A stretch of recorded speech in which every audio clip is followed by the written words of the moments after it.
Hi, it's Harriet, and I've got a little bit of a challenge for you, and we're going to do some scatter feeding. So I don't feed my dog at all from a bowl. I have, even when he was a puppy, the only time I've ever done it on a bowl was when he wasn't well and he had really bad diarrhea and he had to have chicken and rice. So obviously, putting it in one of these was probably not going to be a good idea.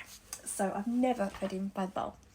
So it just makes it a bit more interesting for them, gives them something else to do. So I want you to recreate the scene in Mary Poppins. You know when the bird lady sort of shoves the handful of seeds like on the ground and stuff. Now, singing along is optional. So this is what we call scatter feeding. So you can do it small areas, like you can do it in the garden, you can do it, front garden, back garden. You can even do it on the one exercise that you're allowed per day. So you can do it in the garden. So when I was asking the questions to get permission to be in the group, a lot of people said about barking. Now with scatter feeding, it really does calm a barking dog.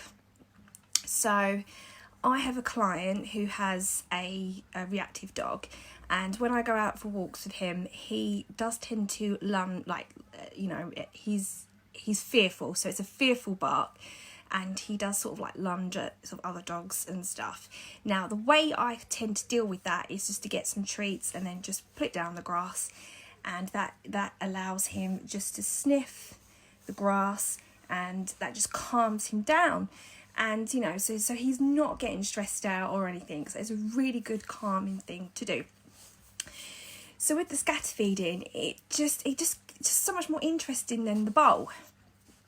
So if you do have a few, I do know a few people in the group have more than just one dog.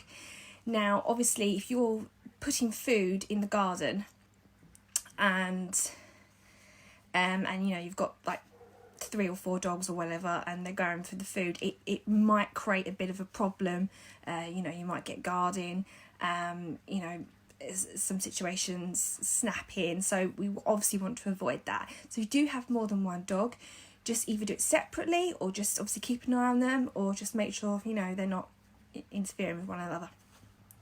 So no, it's a really good thing to do. It just gives it much more interesting than the bowl.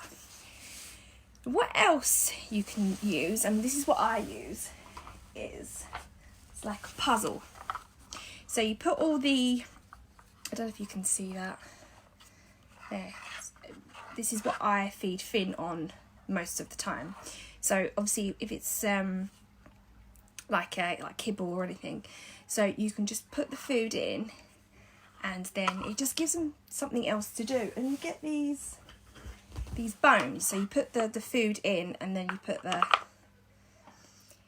bone in, and then and they take it out. It just gives them something else to do, and it's really good if you've got a dog who just scoffs the food as well. It makes sure that they take their time, because obviously they scoff the food, they're more likely to be sick. So this is really good. This is what I use. And all this as well, which is like a massive wobble Kong. And you basically put the food in, and then you put it, and then it wobbles, and they try and get the food out. It's got a little hole where the food comes out. This is also good. And also another of Kong's thing, where you can see that you put the food in a dispenser treat, so you put treats in or normal food. And when he was a puppy, he spent most of his time doing it. Absolutely loved it, and it's just something again for them to do. It just stops boredom. So and also obviously you've got the Kong as well, so you can put like soft food in or treats, whatever, and then you just sort of stuff it in there. Cleaning these can be a little bit of a nightmare. You can also fill it up and you can actually pop it in the freezer as well. So I used to do this in the summer just to give him something to do. So, you know, that's the idea. There's so much you can do, and the beauty of these, you can fill it up with like anything. You can put, you know, table scraps or whatever. So, and I think there's loads. The thing is with these, the sizes as well. So obviously my dog, he would have like a large and an extra large. So I think owners get a bit confused of like how big the sizing is. So this is a puppy one. But yeah, there's red ones, there's black ones for extreme chewers. So yeah, so make sure you get the right sizes. If people are struggling with that, I'm sure I've got like a sizing chart somewhere that I can dig out.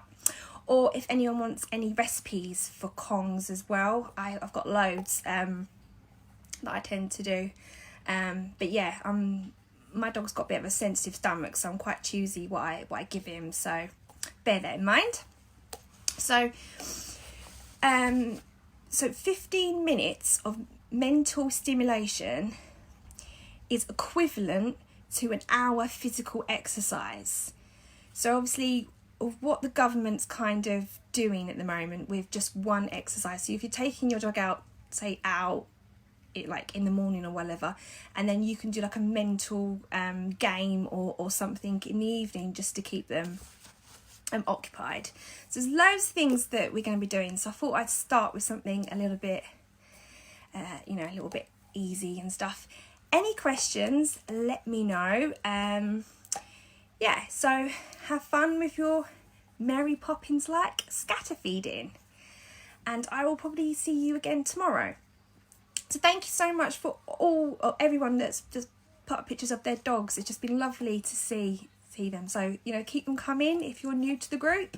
And like and share this post. And yeah, any questions, just let me know. And tell everyone about the group.